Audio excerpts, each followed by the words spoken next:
And so we find an interesting passage here where Yeshua says, if you don't believe what Moshe wrote about me in the Torah, how will you believe what I'm telling you?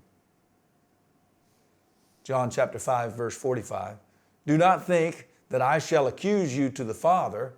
There is one who accuses you, Moshe, in whom you have set your expectation. So they were not listening. They weren't having it from Yeshua. They have their expectation or their hope in Moshe. Look at verse 46. For if you believed Moshe, you would have believed me, since he wrote about me. We're talking about Deuteronomy chapter 18, verses 15 and 18 and 19, where Moshe wrote about Yeshua. And in several other places in the Torah, we see pictures and types of Yeshua.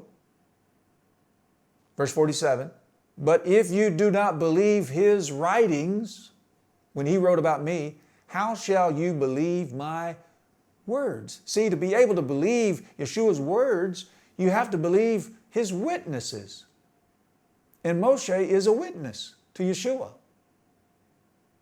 They're both in the house of Elohim. Moshe is a servant, Yeshua is a son. They complement one another. Yeshua completes Moshe. Moshe points to Yeshua. You can't separate them. You can't divorce them. You can't say we just live out of everything right of Matthew and everything left of Matthew has been abolished because Yeshua came and he obeyed it so that we wouldn't have to. Now, how convenient is that for religion? Yeshua, when he called his disciples, said, follow me.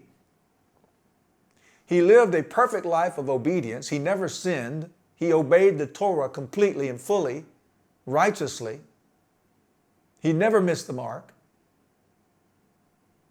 He wants us to follow him in obedience, and yet religion says he obeyed it or he fulfilled it so we don't have to obey it. So what they're saying is this one who set the perfect example of righteousness, completely obeying the Torah, leads his followers into lawlessness. Now that doesn't make any sense. There is one, the anti-Messiah, who's known as the lawless one, and he will lead masses into lawlessness. But Yeshua is the righteous one. And the righteous one leads us into obedience, into righteousness. It's that simple. So I love this passage. If you don't believe what Moshe wrote, implying about me, how will you believe what I tell you, what I say to you?